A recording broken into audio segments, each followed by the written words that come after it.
नमस्कार साथियों, आप सभी का उत्कर्ष के डिजिटल प्लेटफॉर्म पर हार्दिक स्वागत है। दोस्तों, आप सभी को विज्ञान की मस्ती भरी पाठशाला जिसके अंदर आप पढ़ने वाले हैं रासायनिक अभिक्रिया एवं समीकरण अध्याय को। दोस्तों, रासायनिक अभिक्रिया क्या होती है इसके बारे में हमने पिछली सैटरडे क्लास में जानी थी कि रासायनिक अभिक्रिया क्या होती है, भौतिक अभिक्रिया क्या होती है, रासायनिक अभिक्रिया के कौन कौन से उदाहरण हैं, रासायनिक अभिक्रिया को पहचानने के तरीके। तो ये सारी चीजें आप पिछली क्लास में पढ़कर आए थे और आज की सुबह जो होगी, आपकी जो गुड मॉर्निंग होगी, वो एक नई ऊर्जा लेकर आएगा, एक नई शुरुआत करेगा। अर्थात आज हम एक नई चीज पढ़ने वाले हैं। दोस्तों, एक नई चीज पढ़ेंगे और उस नई चीज के अंदर बहुत सारी चीजों को जानने वाले हैं। बिल्कुल दोस्तों, भरोसा खुद पर रखो, भरोसा खुद पर रखो तो ताकत बन जाती है, भरोसा खुद पर रखो तो ताकत बन जाती है, और दूसरों पे रखोगे तो कमजोरी बन जाएगी। दूसरों पे रखोगे तो क्या बन जाएगी? कमजोरी बन जाएगी। अगर आप दूसरों पे निर्भर रहने लग गए, यदि आप दूसरों पे निर्भर रहने लग गए तो समझ लेना आप स्वयं को कमजोर और हारा हुआ महसूस करेंगे। इसीलिए हमें सैटरडे की क्लास अटेंड करनी है, दूसरे करे या न करे पर हमें अटेंड करनी है, और हमें दूसरों को भी लगातार प्रेरित करनी है कि आप भी अटेंड करें, क्योंकि हमें खुद पर भरोसा होना चाहिए, दूसरों पे नहीं। बिल्कुल ठीक दोस्तों, तो इन्हीं शुभकामनाओं के साथ शुरू करते हैं आज की हमारी जो एक नई सोच, नई ऊर्जा को देगी उस क्लास को। और आज का हमारा टॉपिक है रासायनिक समीकरण, केमिकल इक्वेशन। केमिकल इक्वेशन जो है वो हमारा आज का टॉपिक रहेगा दोस्तों। तो रासायनिक समीकरण, सबसे पहले मैं आपको यह बता दूं कि रासायनिक समीकरण क्या होती है। रासायनिक समीकरण क्या होती है? तो रासायनिक समीकरण क्या होती है, इसकी हमें आवश्यकता कहां पड़ी, क्यों पड़ी इसकी आवश्यकता, हमें कहां जरूरत पड़ी इस समीकरण की? तो रासायनिक अभिक्रियाओं को सरल तरीके से, सहज तरीके से, आसान बनाने के लिए और पूर्ण रूप से निरूपित करने के लिए हमें जरूरत पड़ी रासायनिक समीकरण की। तो हमें रासायनिक समीकरण की आवश्यकता क्यों पड़ी? पहला कारण, पहला प्रश्न आपका, क्योंकि हमारा टॉपिक यही है केमिकल इक्वेशन, आप यही कहोगे कि सर केमिकल इक्वेशन, रासायनिक समीकरण क्या होती है? तो जब हम दो या दो से अधिक पदार्थों को मिलाने का कार्य करते हैं, आप दो पदार्थों को मिलाने का काम कर रहे हैं, इसका मतलब क्या हुआ कि वो पदार्थ मिलकर एक नया पदार्थ बना रहे हैं, एक नया पदार्थ बना रहे हैं, इसका मतलब है वो हो गई रासायनिक अभिक्रिया। पर उस रासायनिक अभिक्रिया को सूत्रों के द्वारा, प्रतीकों के द्वारा, सूत्र या प्रतीक के द्वारा निरूपित करना, सरल तरीके से प्रदर्शित करना, ताकि एक ही समीकरण में पूरी बातें क्लियर हो जाए, उसे कहा जाता है रासायनिक समीकरण दोस्तों। तो रासायनिक समीकरण क्या होती है ये आपने पढ़ा। तो रासायनिक समीकरण का मतलब ये हो गया कि रासायनिक अभिक्रिया को हम क्या कहेंगे यहां पर? रासायनिक अभिक्रिया को प्रतीकों के द्वारा, रासायनिक अभिक्रिया को प्रतीकों के द्वारा, सूत्रों के द्वारा सरल रूप में निरूपित करना। तो रासायनिक अभिक्रिया को प्रतीकों के द्वारा या सूत्रों के द्वारा निरूपित करना, निरूपित करने का अर्थ होता है प्रदर्शित करना। तो यहां पर उसको निरूपित करना तथा उसको सरल करना तथा उस अभिक्रिया को सिंप्लीफाइड करना, उसको सरल करना, यह कहलाता है रासायनिक समीकरण। तो रासायनिक समीकरण जो है वो क्या है कि किसी भी अभिक्रिया को सरल रूप में लिखने का एक तरीका हो गया दोस्तों। बिल्कुल ठीक, तो फटाफट जोड़ते रहे, क्योंकि रासायनिक समीकरण एक बेहद महत्वपूर्ण टॉपिक है, हो सकता है कोई चूक ना जाए। बहुत ही इंपॉर्टेंट टॉपिक पर आज हम डिस्कस करने वाले, और आज की क्लास आपके लिए मील का पत्थर साबित हो सकती है, इसलिए अंत तक जुड़े रहना हमारे साथ। और जैसा कि मैंने कहा कि हमें रासायनिक समीकरण की आवश्यकता क्यों पड़ी, रासायनिक समीकरण की हमें जरूरत क्यों पड़ी, समीकरण क्या होती है इसका मतलब तो बता दिया कि अभिक्रिया के अंदर कई ऐसी चीजें होती है जिसको हम प्रतीकों के द्वारा सरल कर सकते हैं। पर अब प्रश्न है कि रासायनिक समीकरण को लिखने का क्या कारण है, रासायनिक समीकरण को लिखने का कारण क्या है, लिखने का कारण क्या है? तो साथियों, पहला कारण तो यही था पहला कारण क्या था कि उसको सरल करना, उसको सिंप्लीफाइड करना। मतलब हमारे पास कोई भी रासायनिक अभिक्रिया है, उस रासायनिक अभिक्रिया को सिंप्लीफाइड करना। तो रासायनिक अभिक्रिया को सिंप्लीफाइड करने के लिए, सरल करने के लिए हमें जरूरत पड़ेगी रासायनिक समीकरण की। कैसे पड़ेगी, इस पर भी हम बात करने वाले हैं। दूसरा, यहां पर हम कह सकते हैं कि वह जो समीकरण होगी वो हमें पूर्ण जानकारी देगी। यह समीकरण हमें पूर्ण जानकारी देगी। तो रासायनिक समीकरण जो है वो हमें पूर्ण जानकारी देती है। ये दूसरी बात। पहली बात ये सिंप्लीफाइड कर रही है, दूसरी बात ये हमें पूर्ण जानकारी दे रही है, और तीसरी बात ये रासायनिक समीकरण हमारे समय की बचत कर रही है। तो इसका मतलब ये तो हो गए इसके एडवांटेज, बेनिफिट्स जो आपको बताए गए कि क्या क्या चीजें हो रही है। तो रासायनिक समीकरण को लिखने का कारण क्यों लिखा, इसके क्या फायदे हैं, इसकी उपयोगिता क्या है, समीकरण क्या होती है, ये आपने समझा कि किसी भी अभिक्रिया को सूत्रों के द्वारा प्रदर्शित करना, किसी भी रासायनिक अभिक्रिया को सूत्रों के द्वारा प्रदर्शित करना कहलाएगा रासायनिक समीकरण। तो जो प्रतीक, जो सूत्र हम लिख रहे हैं, इसका मतलब यह हो गया वो रासायनिक समीकरण है। क्यों लिख रहे हैं, क्या कारण है, सरल करने के लिए, सिंप्लीफाइड बनाने के लिए। दूसरा, पूर्ण जानकारी, आपको उससे संबंधित एक ही समीकरण में यदि सारी जानकारी मिल जाती है, इसका मतलब पूर्ण जानकारी। और तीसरा यहां पर बताने वाला हूं समय की बचत, हमारा टाइम बचेगा। और यही सारी चीजें जो है वो हम पूरी डिटेल में समझने वाले हैं आज। जैसे कि मान लिया हमने कहा कि कार्बन को, देखो थोड़ा ध्यान देना, रासायनिक अभिक्रिया लिख रहा हूं, कार्बन को ऑक्सीजन की उपस्थिति में, यह उदाहरण है आपकी सारी चीजों को क्लियर कर देगा। कार्बन को ऑक्सीजन की उपस्थिति में, तो कार्बन को ऑक्सीजन की उपस्थिति में जलाने पर, कार्बन को ऑक्सीजन की उपस्थिति में जलाने पर, आप सभी को पता है कि जलाने के लिए जो गैस काम आती है वो गैस होती है ऑक्सीजन गैस। इसका मतलब यह है कि हमने कहा कार्बन को ऑक्सीजन की उपस्थिति में जलाने के लिए हमें ऑक्सीजन की जरूरत पड़ी। तो कार्बन को ऑक्सीजन की उपस्थिति में जलाने पर कार्बन डाइऑक्साइड गैस प्राप्त होती है। कार्बन डाइऑक्साइड गैस, जिसको CO2 गैस बोलते हैं, और जिसकी मात्रा 0.03%, 1% से भी कम होती है, तो कार्बन डाइऑक्साइड गैस प्राप्त होती है। तो हमने ये बात पढ़ी कि कार्बन को हमने जलाया, ऑक्सीजन की उपस्थिति में जलाया, और बन चुका है कार्बन डाइऑक्साइड। पर साथियों याद रहे, ये इतनी बड़ी रासायनिक अभिक्रिया आप लिख रहे हैं। रासायनिक अभिक्रिया क्या, एक स्थायी उत्पाद बनेगा। रासायनिक अभिक्रिया क्या, एक नया पदार्थ बनेगा। पहले वाले पदार्थ को वापस प्राप्त नहीं कर सकते।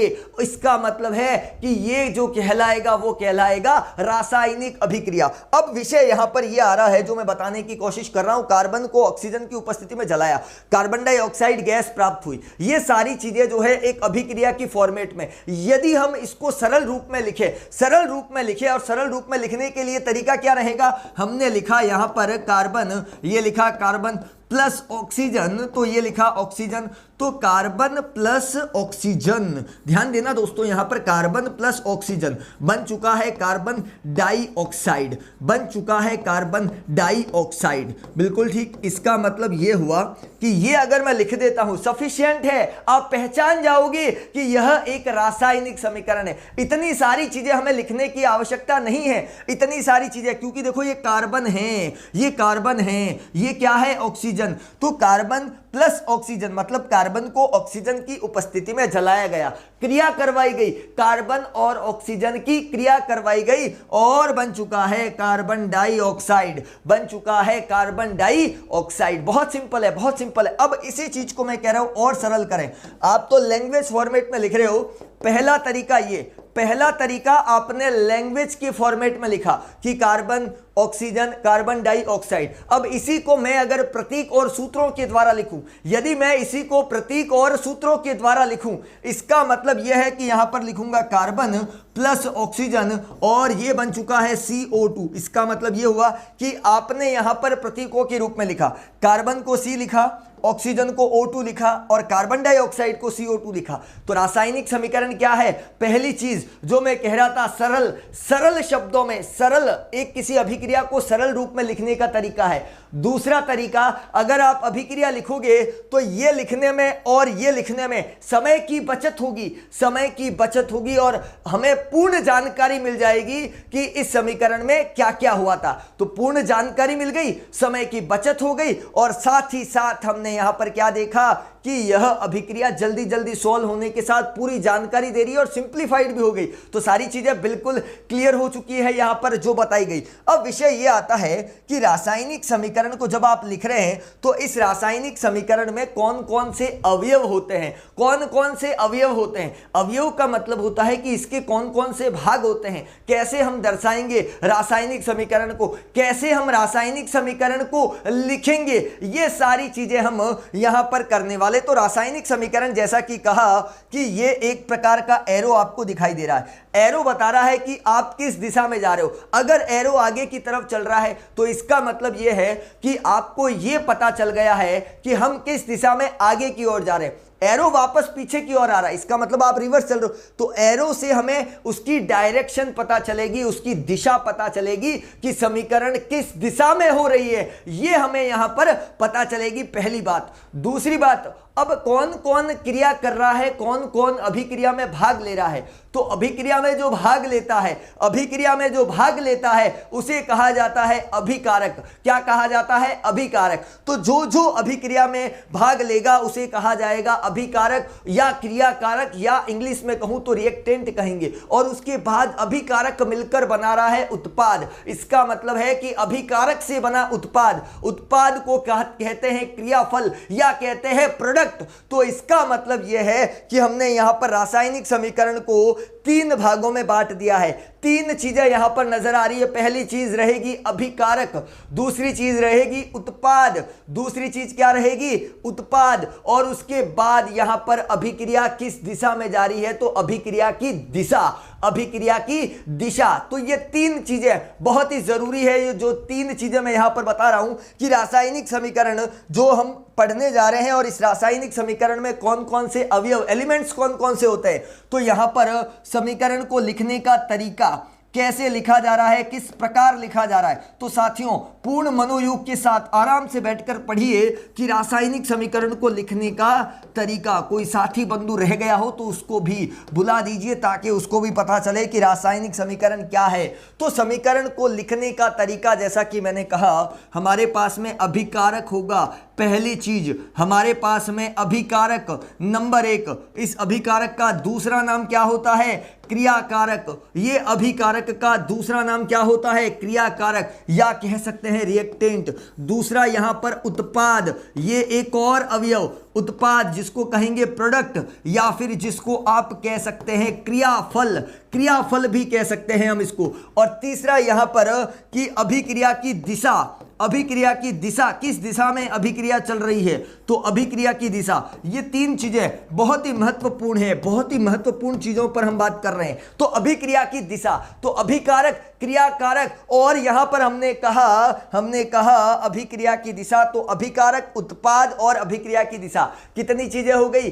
तीन चीजें यहां पर नजर आ रही है। अब ये अभिकारक का क्या रोल है, अभिकारक का क्या रोल है, उत्पाद का क्या रोल है और अभिकारक की दिशा का क्या रोल है, इन तीनों चीजों को हम जानने वाले हैं। तो साथियों, सबसे पहले हम जानते हैं अभिकारक के बारे में। जैसा कि आपने सबसे पहले पढ़ा कि कार्बन और ऑक्सीजन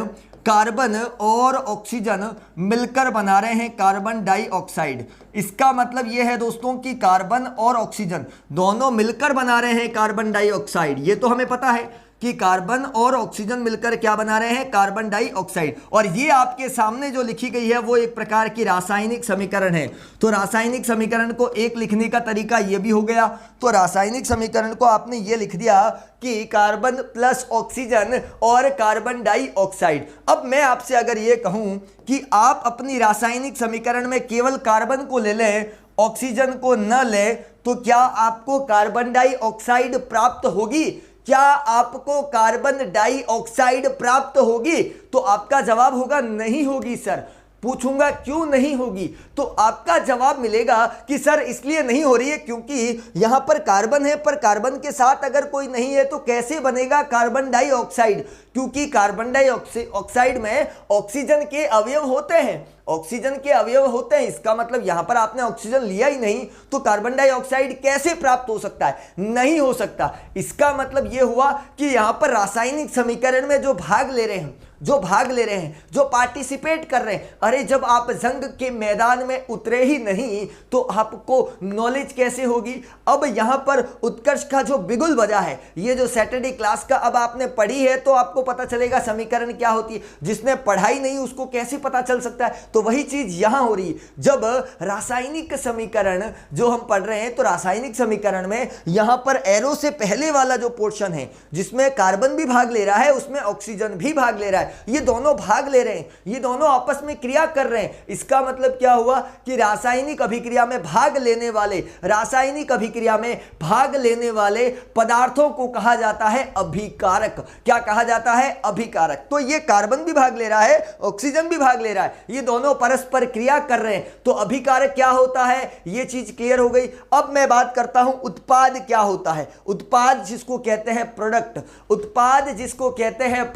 तो प्रोडक्ट पर हम बात करने वाले। अब ये कार्बन डाइऑक्साइड कैसे बना? ये जो कार्बन डाइऑक्साइड है ये कैसे बना, किस प्रकार से बना? तो आप कहोगे कि सर ये अभिकारक जो है ना, जिसमें कार्बन भी था, जिसमें ऑक्सीजन भी था, तो ये कार्बन और ऑक्सीजन जो है ये मिलकर बना रहे हैं कार्बन डाइऑक्साइड। इसका मतलब ये हो गया कि कार्बन और ऑक्सीजन दोनों मिलकर क्या बना रहे हैं? Carbon dioxide. तो अभिकारक मिलकर बनाएगा उत्पाद, अभिकारक मिलकर बनाएगा उत्पाद। तो आप याद कर सकते हैं कि अभिकारक मिलकर बनाएगा उत्पाद। तो ये चीज क्लियर हो गई। इसका मतलब ये हो गया कि ये जो डायरेक्शन जो आपको दिखाई दे रही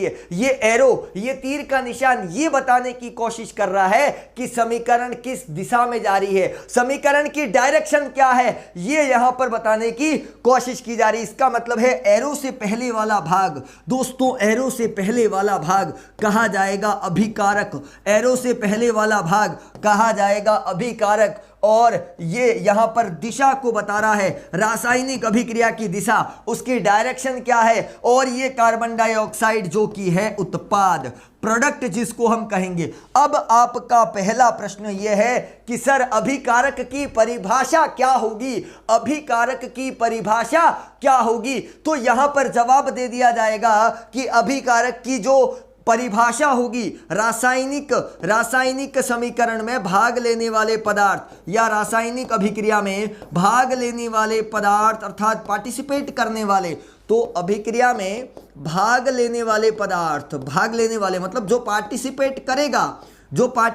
करेगा तो भाग लेने वाला पदार्थ यहां पर क्या कहलाएगा? वो कहलाएगा अभिकारक, रिएक्टेंट, इसको क्रियाकारक भी कहा जाता है। तो रासायनिक अभिक्रिया में भाग लेने वाले पदार्थ ये वो पदार्थ है जो पार्टिसिपेट करते हैं। अब आपका अगला प्रश्न कि सर ये जो रासायनिक अभिक्रिया में भाग लेने वाले पदार्थ है, रासायनिक अभिक्रिया में भाग लेने वाले पदार्थ क्या ये दो ही रहेंगे क्या कार्बन और ऑक्सीजन बस यही रहेंगे क्या? हाँ, यदि कार्बन डाइऑक्साइड बन रहा है तो ये दो रहेंगे, और यदि आप कोई और समीकरण लिख रहे हैं तो ये दो से ज्यादा भी हो सकते हैं, दो से अधिक, 3 हो सकते हैं, 4 हो सकते हैं, 5 हो सकते हैं, 6 हो सकते हैं, 7 हो सकते हैं, तो ये 2 से अधिक भी हो सकते हैं। पर याद रहे जो मैं आपको बता रहा हूं, इस समीकरण के लिए, इस रासायनिक समीकरण के लिए अगर हम बात करें तो हम कह सकते हैं कि रासायनिक अभिक्रिया में भाग लेने वाले पदार्थ अभिकारक कहलाएंगे, क्रियाकारक कहलाएंगे। यदि ये भाग लेंगे तो ही उत्पाद बनेगा, अन्यथा उत्पाद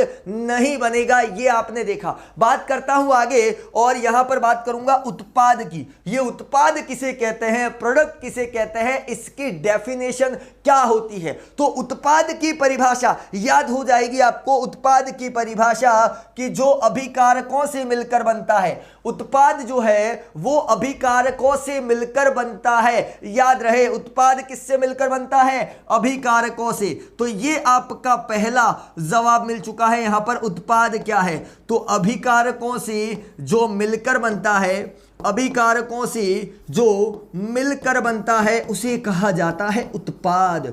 तो अभिकारकों से जो मिलकर बनता है उसे हम क्या बोलेंगे? उत्पाद। उत्पाद के और कोई नाम भी है क्या? तो बिल्कुल है। उत्पाद का नाम है यहां पर क्रियाफल, क्रियाफल याद रहे, या फिर आप कह सकते हो प्रोडक्ट। क्या कह सकते हो? प्रोडक्ट कह सकते हो। बिल्कुल क्लियर। तो अभिकारक मिलकर निर्माण कर रहे हैं उत्पाद का, तो अभिकारक मिलकर निर्माण कर रहे हैं उत्पाद का। अब विषय यह आता है कि समीकरण में अभिकारक कहां लिखा जाता है और उत्पाद कहां लिखा जाता है। समीकरण में अभिकारक और उत्पाद लिखा कहां जाता है, यह भी प्रश्न आता है, तो उसको भी देख लेते हैं। तो देखो, अभिकारक और उत्पाद की जो सिचुएशन है वो बिल्कुल फिक्स है, आप इस सिचुएशन को बदल नहीं सकते। हाँ, यदि आप डायरेक्शन बदल दो, अगर आप दिशा बदल दो तो हो सकता है। अब मैं दोनों एग्जांपल आपको देने वाला हूं जिससे आपको क्लियर हो जाएगा कि समीकरण को रिप्रेजेंट कैसे किया जाता है। तो दोस्तों, ये एरो का निशान है और इस एरो के निशान पर हमने लिखा अभिकारक। समझ गए बात? यहां पर इसका मतलब है अभिकारक बाही तरफ है और यहां पर है उत्पाद। इसका मतलब यह है कि जो पदार्थ रासायनिक अभिक्रिया में भाग ले रहे हैं वो अभिकारक हो गए और अभिकारक मिलकर बना रहे हैं उत्पाद। और ये जो तीर का निशान है ये इस बात को दिखा रहा है कि अभिकारक से उत्पाद बना है, अभिकारक से उत्पाद बना है। तो यहां पर हम कह सकते हैं ये बायां पक्ष है। ये तीर के निशान से अगर मैं यहां पर इसको अगर बताऊं तो ये एरो के निशान से पता चला ये बायां पक्ष है, तो इसको हम लेफ्ट हैंड साइड भी कह सकते हैं, तो LHS भी लिख सकते हैं। और अगर मैं उत्पाद की बात करूं तो उत्पाद हमेशा दाईं तरफ लिखा जाता है। इसका मतलब है कि ये दायां पक्ष है और दायां पक्ष को लिखा जाता है साथियों RHS से। तो इसका मतलब ये हो गया कि अभिकारक और उत्पाद और इसकी दिशा कितनी चीजें हो गई? 3 चीजें, अभिकारक, उत्पाद और अभिक्रिया की दिशा, डायरेक्शन, अभिक्रिया की डायरेक्शन। ये 3 चीजें बहुत ही महत्वपूर्ण होती है। इसका मतलब है कि अभिकारक, उत्पाद और इसकी दिशा, ये हो गए रासायनिक समीकरण के अवयव। रासायनिक समीकरण को कैसे लिखा जाता है ये बता दिया। क्यों लिखा, कहां जरूरत पड़ी, वो आपको पता चल गया कि कहां जरूरत पड़ी हमें रासायनिक समीकरण की। अगर नहीं लिखते तो क्या हमारा काम नहीं हो सकता? तो जैसा कि मैंने बताया कि यहां पर जो है, जैसा कि मैंने बताया कि हमने कहा था सरल करना, समय की बचत करना और पूर्ण जानकारी प्राप्त करना, यही रासायनिक समीकरण का उद्देश्य रहता है। तो ये रासायनिक समीकरण का उद्देश्य। अब विद्यार्थी ये पूछ रहे हैं कि यदि एरो का निशान अगर इस तरफ हो जाता, अगर एरो का निशान इस तरफ हो जाता, इसका मतलब है कि अगर समीकरण ऐसे चल रही है तो ये अभिकारक बन जाता है और ये उत्पाद बन सकता है। बिल्कुल सही कह रहे हैं। अगर एरो के निशान, बहुत जरूरी है ये तीर का निशान जो इस बात की ओर संकेत कर रहा है कि अभिक्रिया में पार्टिसिपेट करने वाले कौन है, अभिक्रिया किस दिशा में जारी है। क्लियर हो गई सारी चीजें? तो ये सब चीजें आपने पढ़ी। अब यहां पर एक और चीज, उत्प्रेरक। उत्प्रेरक जिसको कहा जाता है कैटलिस्ट। अरे उत्प्रेरक जिसको कहा जाता है कैटलिस्ट, तो उत्प्रेरक का मतलब हो गया कैटलिस्ट। जो भाग ले रहा है उसको हम क्या बोलेंगे? कैटलिस्ट। तो ये चीजें क्लियर हो गई। कैटलिस्ट जो है यहां पर हमने क्या कहा? उत्प्रेरक, कैटलिस्ट। तो कैटलिस्ट क्या होता है, उत्प्रेरक किसे कहते हैं? ये रासायनिक समीकरण में भाग नहीं लेता या रासायनिक अभिक्रिया में भाग नहीं लेता है तो फिर क्या है? तो रासायनिक अभिक्रिया में भाग नहीं लेगा, परंतु ये उसकी वेग की दर को प्रभावित करेगा। कैटलिस्ट जो है वो रासायनिक अभिक्रिया के वेग की दर, मतलब अभिक्रिया तेज चल रही है, स्लो चल रही है, इस बात की सारी जानकारी जो है वो कौन देगा? ये उत्प्रेरक। मतलब अभिक्रिया की स्पीड, आप गाड़ी चला रहे, आप फास्ट चला रहे या स्लो चला रहे, इस बात की डिपेंडेंसी किस पे निर्भर करेगी? वो निर्भर करेगी उत्प्रेरक। मतलब रासायनिक समीकरण जो है वो उत्प्रेरक पर भी निर्भर करता है क्योंकि वो अभिक्रिया की वेग की दर को प्रभावित करता है। पर याद रहे, जैसा कि मैंने कहा, ये रासायनिक अभिक्रिया में भाग नहीं लेता है, पार्टिसिपेट नहीं करता है, अपरिवर्तित रहता है, खुद तो बदल नहीं रहा है पर समीकरण को, अभिक्रिया को बदल के रख देता है, उसे कहा हमने उत्प्रेरक। तो ये उत्प्रेरक की बात कर ली, ये हमने। अब यहां पर विषय ये आता है कि सर रासायनिक समीकरण को लिखने के तरीके कितने हो सकते हैं, मतलब रासायनिक समीकरण को कितने तरीकों से लिखा जा सकता है। तो साथियों मैं बताना चाहूंगा रासायनिक समीकरण को 2 तरीकों से रिप्रेजेंट किया जा सकता है। रासायनिक समीकरण को 2 तरीकों से लिखा जा सकता है। पहला तरीका जो आपने देखा, जैसा कि मैं बता दूं कि पहला तरीका जो कि है मैग्नीशियम, मान लो ऑक्सीजन के साथ क्रिया कर रहा है, मैग्नीशियम को या मैग्नीशियम का फीता जो है उसको ऑक्सीजन ऑक्सीजन की उपस्थिति में जलाया गया, मैग्नीशियम को ऑक्सीजन की उपस्थिति में जलाया गया तो ये बन गया है यहां पर मैग्नीशियम ऑक्साइड, ये बन गया है मैग्नीशियम ऑक्साइड। तो यहां पर हमने देखा कि मैग्नीशियम को ऑक्सीजन की उपस्थिति में जलाने पर हमें प्राप्त हो रहा है मैग्नीशियम ऑक्साइड। इसका मतलब यह हुआ कि आपके पास, ये तो हुआ पहला तरीका।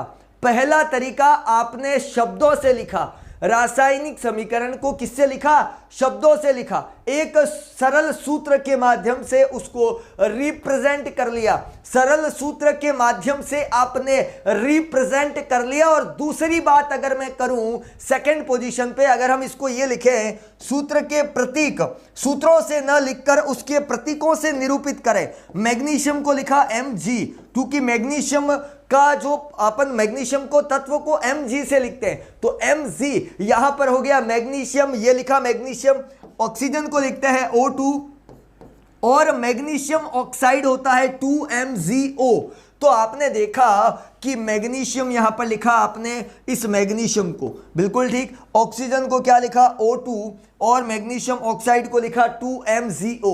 अब विषय यह है, आप कहोगे सर ऊपर वाली रासायनिक समीकरण है या नीचे वाली रासायनिक समीकरण है? ये आपने दो स्टेप बताए, क्या ये दोनों रासायनिक समीकरण है या इनमें से एक है? तो मैं आपको बता दूं, ये दोनों के दोनों रासायनिक समीकरण को लिखने के तरीके हो सकते हैं। ये दोनों तरीके हो सकते हैं, पहला तरीका भी हो सकता है, दूसरा तरीका भी हो सकता है। दोनों यहां पर अभिक्रिया को सरल करने का तरीका है, और अभिक्रिया को सरल करने का तरीका जो आपको बता दिया गया कि मैग्नीशियम और ऑक्सीजन, मैग्नीशियम ऑक्साइड, इसकी जानकारी आपको दे दी, और साथ में 2Mg प्लस O2, ये मैंने लिख दिया 2MgO। अब आप कहोगे सर ये दो क्यों लगाया, उसका कारण क्या है? इस समीकरण को संतुलित क्यों किया, असंतुलित क्या है, समीकरण कितने प्रकार की होती है, ये सारे भी आपके माइंड में प्रश्न घूमने लग गए जो आपको इधर उधर दिशा में भटकाएंगे। पर याद रहे, हमारा लक्ष्य एक ही दिशा में होना चाहिए फिलहाल के लिए, कि समीकरण को समझना, कि समीकरण क्या होती है। ठीक है, बहुत सारे प्रश्न हो सकते हैं आपके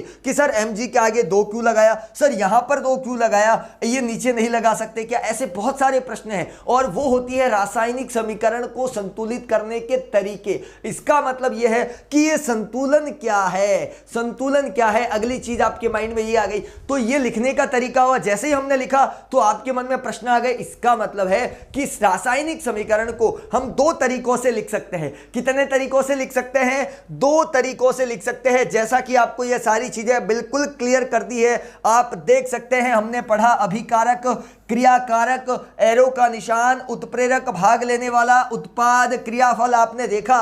और इसका मतलब ये देखो, कार्बन, पहला तरीका कार्बन ऑक्सीजन मिलकर बन रहा है कार्बन डाइऑक्साइड, ये हुआ पहला तरीका।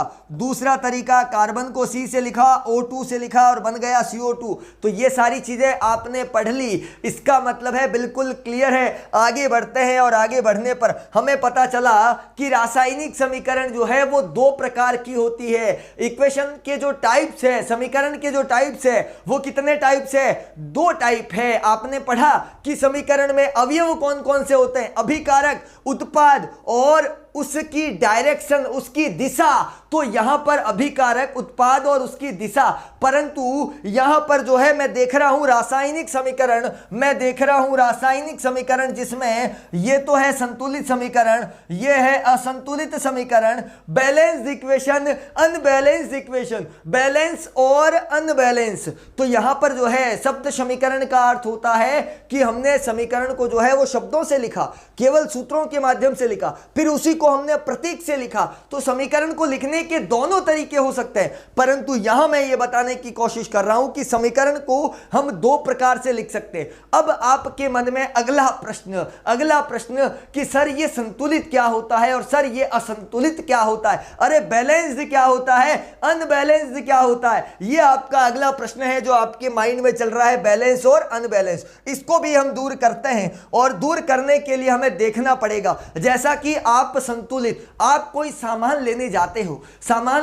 हो, आप कहते हो मुझे 2 kg मतलब 2 किलोग्राम आलू देना, तो वो 2 किलोग्राम जो आपको आलू दे रहा है, टमाटर दे रहा है, इसका मतलब क्या हुआ कि आपने जो सामग्री मांगी वो एक तरफ वहां पर 2 केजी का कुछ रखेगा, वो 2 केजी का रखेगा कुछ, वो क्या होता है जो मापने वाला 2 केजी का, दूसरी तरफ ये 2 किलोग्राम का भार इधर आ गया और इधर दूसरे तराजू में वो एक एक करके आलू डालेगा और वो देखेगा कि कब बराबर हो जाए, क्या देखने वाला है, कब बराबर हो जाए, इसका मतलब है वो बैलेंस करने की कोशिश कर रहा है, वो बैलेंस करने की कोशिश कर रहा है कि आलू की सब्जी इस 2 केजी में बनेगी या नहीं बनेगी। बस वही चीज हमें देखनी है कि रासायनिक समीकरण को बराबर करना है। और बराबर करने का मतलब है हमारी समीकरण के अंदर एक तरफ तो है अभिकारक, हमारी समीकरण में है एक तरफ तो अभिकारक और एक तरफ है उत्पाद, तो ये अभिकारक और ये उत्पाद, मैं इसको बराबर कैसे कर सकता हूं,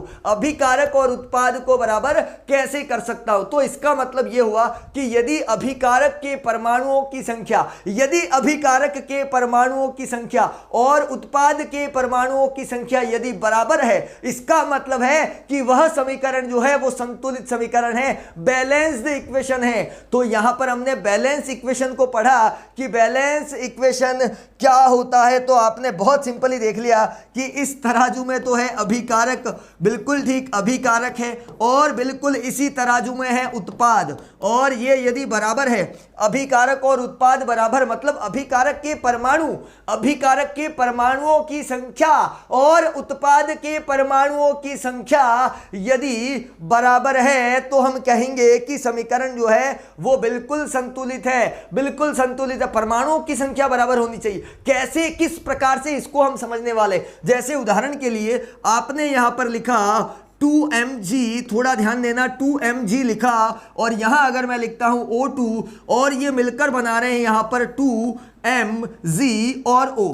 अब हमारे को पता है कि हमारे तराजू में इधर मैग्नीशियम और ऑक्सीजन था, इधर मैग्नीशियम और ऑक्सीजन था, इसका मतलब यह है कि इस तराजू में मैग्नीशियम है, इसी तराजू में ऑक्सीजन है, और यहां पर लिखा 2MgO, यहां पर लिखा 2MgO, तो ये आपका अभिकारक और ये आपका उत्पाद। अब यहां पर हम देखने वाले हैं कि ये जो चीज है अभिकारक और ये जो उत्पाद है, अभिकारक और उत्पाद के परमाणु, अभिकारक और उत्पाद के परमाणु बराबर है या नहीं है, ये हमें देखना है। तो इसका मतलब यह है कि अभिकारक और उत्पाद को हमें देखना है कि वो कैसे बराबर है या नहीं है। तो आप यहां पर देखो मैग्नीशियम कितना है, यहां अभिकारक में आप देखिए कि मैग्नीशियम कितना है, तो यहां पर मुझे अभिकारक में मैग्नीशियम 2 दिख रहा है, मुझे यहां पर अभिकारक में 2 दिख रहा है, तो उत्पाद में कितना दिख रहा है, 2 दिख रहा है, उत्पाद में भी 2 दिख रहा है। तो इसका मतलब अभिकारक में मैग्नीशियम के परमाणु, यहां पर हम कह रहे हैं अभिकारक में मैग्नीशियम के परमाणु कितने हैं, 2। तो यहां पर जो उत्पाद है, यहां पर जो उत्पाद है, ये उत्पाद के अंदर भी Mg कितना होगा, 2 है, तो बराबर 2 है। इसका मतलब है कि मैग्नीशियम यहां पर संतुलित है।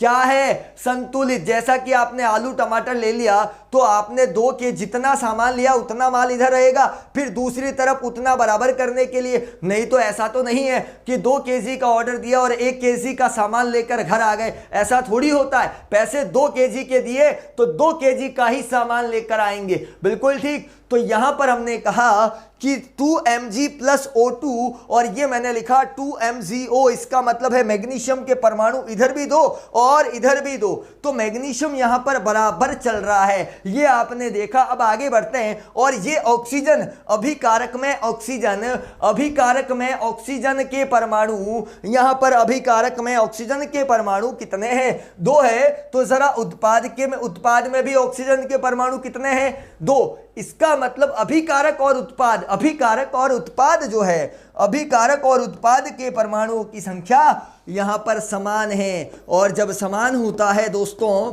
तो उसे कहा जाता है क्या, उसे कहा जाता है संतुलित समीकरण। अंग्रेजी में इसको कहते हैं बैलेंस्ड इक्वेशन।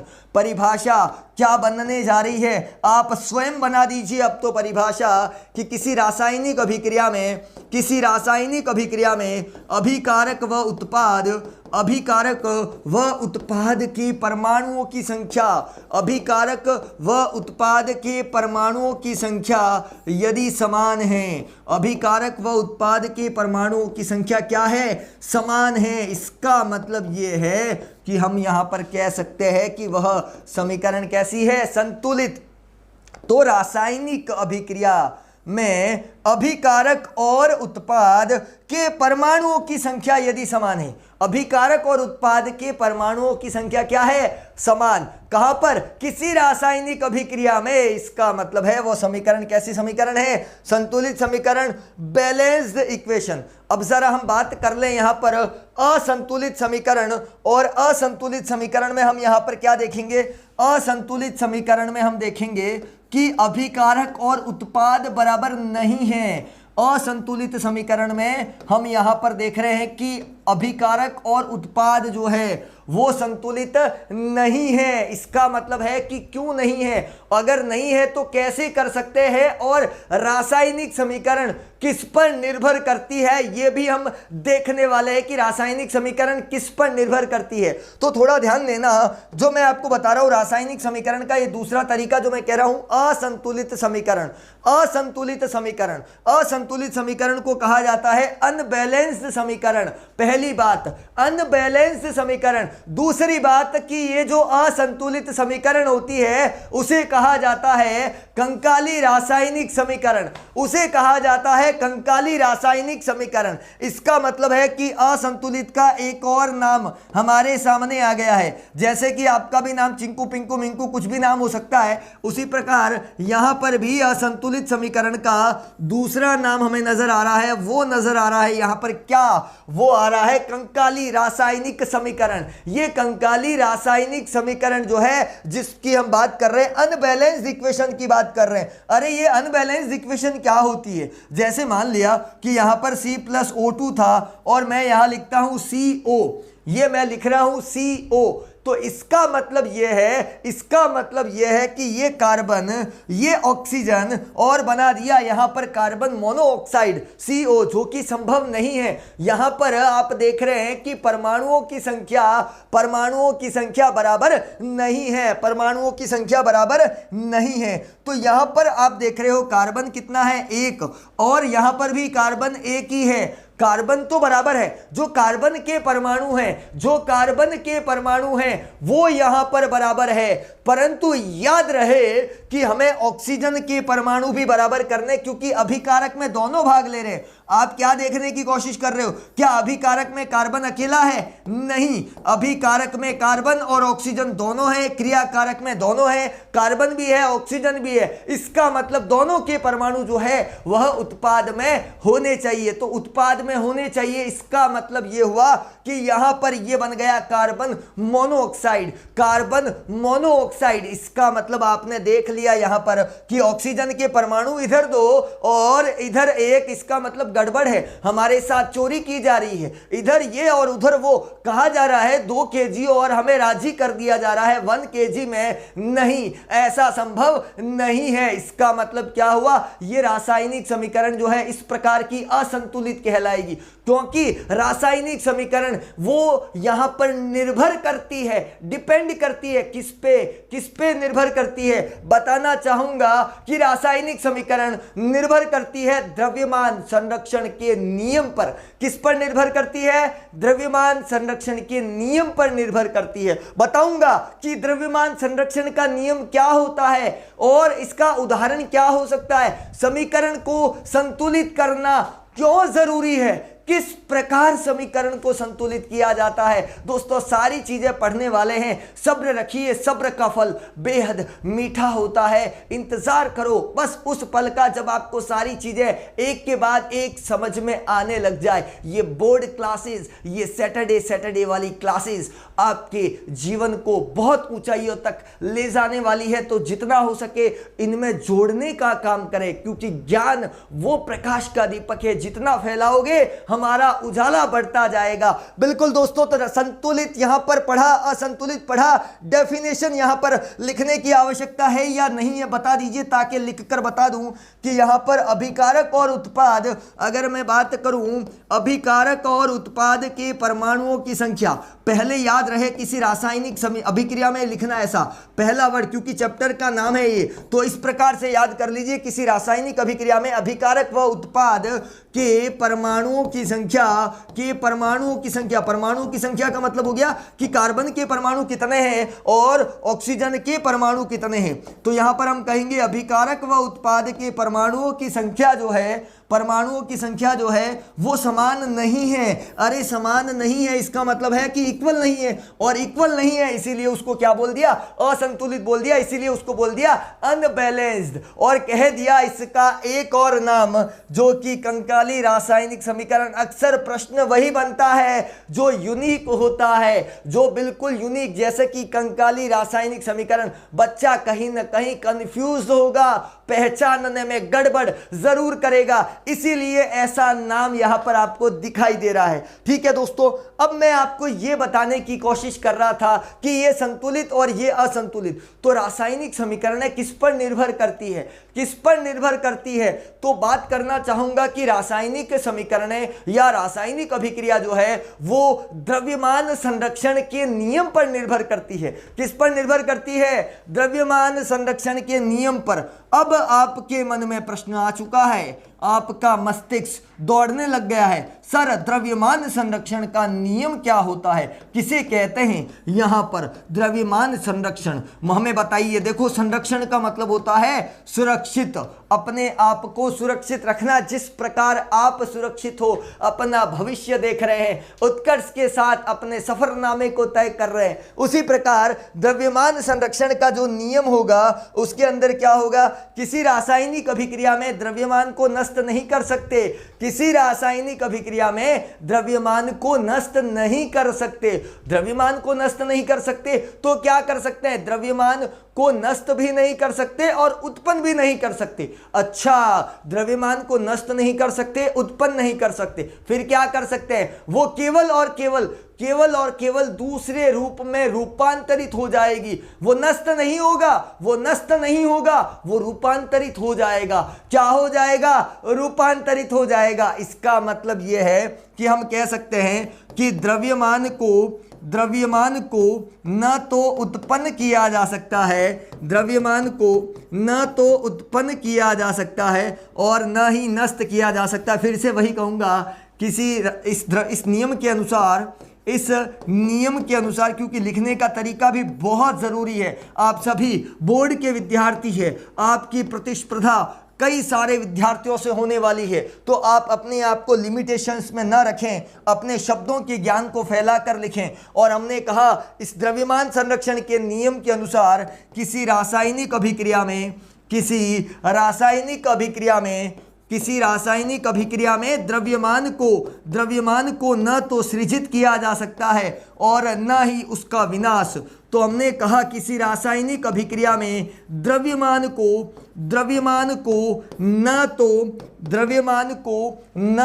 उत्पन्न किया जा सकता है और न ही उसका विनाश।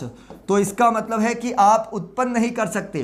तो किसी रासायनिक अभिक्रिया में द्रव्यमान को न तो उत्पन्न किया जा सकता है और न ही उसका विनाश, तो यहां पर हमने कहा कि रासायनिक अभिक्रिया में द्रव्यमान को हम उत्पन्न नहीं कर सकते और न ही उसका विनाश कर सकते हैं। तो इसका मतलब है उत्पन्न नहीं कर सकते, विनाश नहीं कर सकते। तो यहां पर हम क्या बोलेंगे? हम यहां पर बोलने वाले हैं कि द्रव्यमान संरक्षण का जो नियम है उसके बारे में पढ़ा। द्रव्यमान बनेगा नहीं, द्रव्यमान का विनाश नहीं होगा, तो फिर क्या होगा? रूपांतरित होगा। और कैसे होगा उसका भी एक छोटा सा एग्जाम्पल जरूर बताऊंगा, बिल्कुल छोटा सा एग्जाम्पल। और वो है यहां पर जैसे आपने लिखा H2+ प्लस O2, मतलब हाइड्रोजन के परमाणु, H होता है हाइड्रोजन, तो हाइड्रोजन परमाणु और ऑक्सीजन के परमाणु ये दोनों मिलकर, ये दोनों संयोग करके, और ये दोनों संयोग करके यहां पर बना रहे हैं H2O, बना रहे हैं जल। अब ये देखने की कोशिश कर रहे हैं कि क्या दोनों का द्रव्यमान समान है, क्या ये रासायनिक समीकरण जिसको मैंने सरल रूप में निरूपित किया है, क्या ये रासायनिक समीकरण जो हम सरल शब्दों में लिख रहे हैं, जिसको हम पूर्ण जानकारी के साथ बताने की कोशिश कर रहे हैं, क्या यह समीकरण द्रव्यमान संरक्षण के नियम को फॉलो कर रही है? अब देखो, द्रव्यमान संरक्षण का नियम क्या कहता है? द्रव्यमान संरक्षण का नियम यह कहता है कि आप द्रव्यमान को उत्पन्न नहीं कर सकते, आप द्रव्यमान को नष्ट नहीं कर सकते, बस केवल और केवल होगा तो रूपांतरण होगा। जैसे हाइड्रोजन और ऑक्सीजन, हाइड्रोजन और ऑक्सीजन मिलकर बना रहे हैं H2O, आप और मैं मिलकर बनाएंगे एक नया इतिहास। तो यही चीज है यहां पर H2 और O2 पर। याद रहे दोनों का द्रव्यमान बराबर है या नहीं, मतलब मैं जो पढ़ा रहा हूं वो आपको समझ आ रहा है या नहीं आ रहा है, क्योंकि इतिहास तभी बनेगा जब दोनों की ट्यूनिंग रहेगी। तो यहां पर भी यही हो रहा है कि ये H2 है और ये O2 है, मिलकर बना रहे हैं H2O। अब द्रव्यमान देखते हैं, जैसे हाइड्रोजन का द्रव्यमान यहां पर मैं लिखता हूं 2 म्यू, यहां पर म्यू से लिखा इसको, उसी प्रकार ऑक्सीजन यहां पर कितना है 2, और एक ऑक्सीजन का होता है 16, एक ऑक्सीजन का कितना होता है 16। याद रहे दोस्तों ऑक्सीजन का द्रव्यमान, याद रहे ऑक्सीजन का द्रव्यमान कितना होता है 16। तो यहां पर मैंने लिख दिया 2 × 16, और यहां पर मैं लिख रहा हूं एक हाइड्रोजन है तो 1, यहां पर 2 हाइड्रोजन है तो 2, और इस हाइड्रोजन का द्रव्यमान होता है 1। तो आपने 2 × 1 कर दिया, वो यहां पर मिल गया 2, उसी प्रकार 2 × 16 कर दिया 32, और हमारे पास आ गया यहां पर 34 आपका रिजल्ट आ गया म्यू में। ये द्रव्यमान को इसमें मापा जाता है, मापक इकाई है, तो ये आपने तो अभी फिलहाल ये 34 आपको याद हो गया। अब यहां पर देखते हैं, ये तो हमने बात कर ली एरो से पहले, और साथियों एरो से पहले होता है अभिकारक, एरो से पहले होता है अभिकारक। बात करता हूं उत्पाद की, बात कर रहा हूं उत्पाद की, तो जब आप उत्पाद की बात करने वाले हैं तो यहां पर H कितना है 2, तो यहां पर 2 × 1 लिख दूं, और ऑक्सीजन कितना है, ऑक्सीजन 1 ही है, तो 1 × 16, 1 को 16 से मल्टीप्लाई करने पर 16, और 2 को 1 से मल्टीप्लाई करने पर 2, तो ये आ गया 18 म्यू।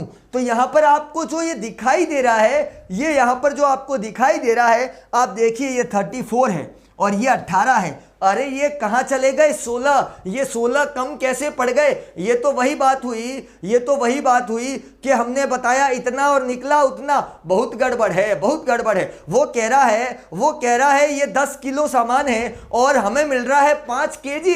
अरे ये 5 केजी कहाँ गायब हो गया? खत्म तो नहीं होना चाहिए था, क्योंकि रासायनिक समीकरण, रासायनिक अभिक्रिया निर्भर करती है किस पर? द्रव्यमान संरक्षण के नियम पर। आप स्वयं देख लीजिए, यहां पर ये अभिकारक है और ये उत्पाद है, यहां पर इनका द्रव्यमान जो है वो बराबर नहीं है, अनबैलेंस है, असंतुलित है। इसका मतलब ये हुआ कि जब किसी रासायनिक अभिक्रिया में परमाणुओं की संख्या यदि समान नहीं है, परमाणुओं की संख्या यदि समान नहीं है, तो मान लेना कि उसका द्रव्यमान भी अनबैलेंस होगा, द्रव्यमान भी असंतुलित होगा। और ये बात यहां पर प्रूफ करके दिखाई जा रही है। तो ये देखिए यहां पर हाइड्रोजन 2। अब कई विद्यार्थी सोच रहे सर ये द्रव्यमान कैसे निकाला? तो हमें पता होना चाहिए, हम पिछली क्लास में पढ़कर आए होंगे। बस यही चीज रहती है, ज्ञान में कहीं ना कहीं कमी रह गई, इसीलिए आज हम द्रव्यमान कैसे निकाल रहे हैं ऐसा प्रश्न पूछ रहे हैं। तो हाइड्रोजन जो है 2 × 1, कोई बात नहीं, हम यहां पर ज्ञान लेने के लिए आए, इसीलिए औरों को भी प्रेरित करें। ले लीजिए, बिल्कुल फ्री है।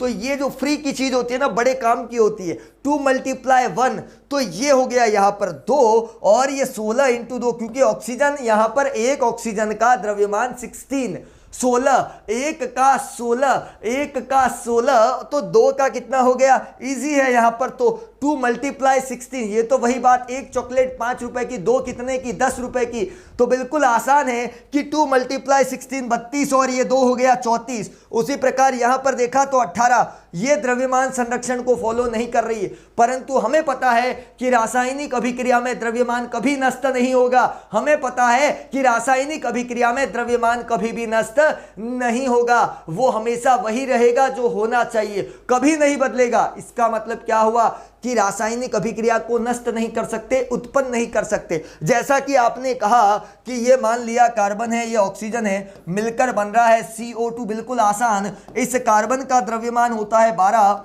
ऑक्सीजन का होता है 2 × 16, ये हो गया 32 और यहां हो गया 12, इसका मतलब हो गया 44 यहां पर नजर आ रहा है। तो यहां पर भी कार्बन 12, 2 × 16 नजर आ रहा है 32 और ये 12 और ये हो गया 44। अब आप खुद देख लीजिए कि ये अभिकारक है और ये उत्पाद है, और अभिकारक और उत्पाद बिल्कुल बराबर है। अभिकारक और उत्पाद जो है वो बिल्कुल बराबर है। इसका मतलब है ये रासायनिक अभिक्रिया द्रव्यमान संरक्षण के नियम का पालन कर रही है, ये द्रव्यमान संरक्षण के नियम पर आधारित है, इसीलिए इस समीकरण को कहा जाएगा संतुलित समीकरण। तो समीकरण संतुलित तभी होगी, समीकरण संतुलित तभी होगी, याद रखना, कब? जब अभिकारक और उत्पाद के परमाणुओं की संख्या बराबर होगी। अभिकारक और उत्पाद के परमाणुओं की संख्या बराबर होगी, पहली बात। दूसरी बात, अभिकारक का द्रव्यमान और उत्पाद का द्रव्यमान, अभिकारक का द्रव्यमान और उत्पाद का द्रव्यमान बराबर होगा। तो जब अभिकारक और उत्पाद का द्रव्यमान बराबर है, इसका मतलब है वो समीकरण कैसी है? बैलेंस है, संतुलित है। अब यदि कोई समीकरण असंतुलित है, यदि कोई समीकरण असंतुलित है तो क्या किया जाए? उसको असंतुलित रखा जाए या उसको संतुलित किया जाए? और यदि हम उसको संतुलित कर सकते हैं तो किस विधि से कर सकते हैं? याद रखना कि जो असंतुलित समीकरण होती है, जो समीकरणें असंतुलित होती है, उसे संतुलित करने के लिए हम जिस विधि का उपयोग करते हैं उसे कहा जाता है हिट एंड ट्रायल विधि। याद रखना, प्रश्न पूछ लिया जाता है हिट एंड ट्रायल विधि किसे कहते हैं? ये हिट एंड ट्रायल अंग्रेजी में वर्ड है और इसी को हिंदी में कहा जाता है अनुमान विधि, इसी को हिंदी में कहा जाता है अनुमान विधि। याद रखना, ये दो नाम बहुत ही गजब के होते हैं। कभी प्रश्नों को घुमाकर पूछ लिया जाए कि अनुमान विधि किसे कहते हैं तो मत भूलना कि ये तो हिट एंड ट्रायल विधि है। और हिट एंड ट्रायल के लिए क्या होता है कि हम समीकरणों को संतुलित करते हैं, रासायनिक समीकरणों को संतुलित करते हैं। संतुलित का मतलब होता है बैलेंस करना, केमिकल इक्वेशन को बैलेंस कर रहा है, अनबैलेंस से बैलेंस। अब बैलेंस कब करोगे? जब समीकरण अनबैलेंस होगी। अरे जब समीकरण अनबैलेंस होगी तभी तो हम बैलेंस करने वाले हैं। इसका मतलब यह हुआ कि हम कहेंगे यहां पर कि रासायनिक समीकरणों को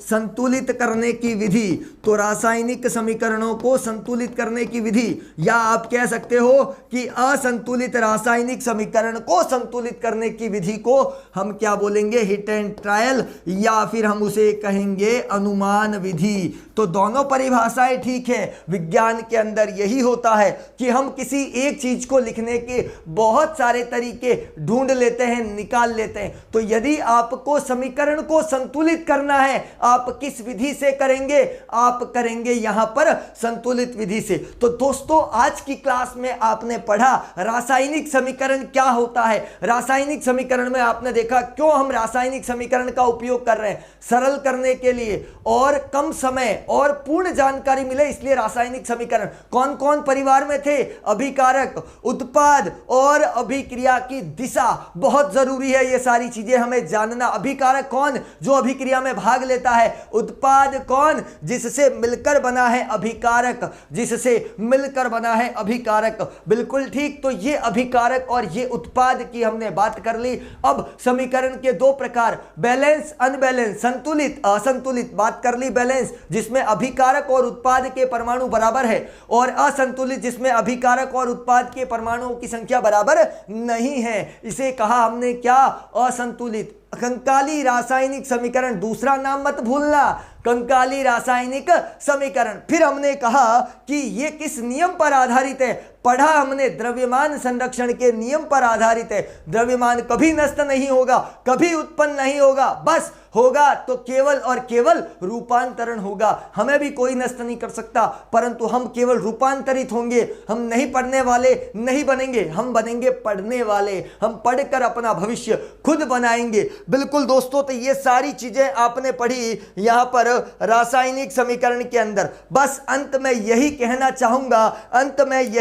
चाहूंगा, पसीने की स्याही से जो लिखते हैं, पसीने की स्याही से जो लिखते हैं अपने इरादों को, मतलब आपके इरादे जो है वो पसीने की स्याही से लिखे जाएंगे। तो पसीने की स्याही से जो लिखते हैं अपने इरादों को, उनके मुकद्दर के पन्ने कभी कोरे नहीं होते, उनके मुकद्दर के पन्ने कभी कोरे नहीं होते। इन्हीं शुभकामनाओं के साथ आज विदा लेते हैं। फिर मिलते हैं आपसी अगली क्लास में, और अगली क्लास फिर सैटरडे का बड़ा इंतजार रहता है, बहुत लंबा इंतजार दोस्तों, जरूर मिस करेंगे। और परंतु ये यहाँ पर रासायनिक समीकरण, रासायनिक अभिक्रिया को जानना ना भूलें, जरूर देखिए, बने रहिए। और फिर अगले सैटरडे को हम आपसे मुलाकात करने के लिए आने वाले हैं। बहुत बहुत धन्यवाद आप सभी का।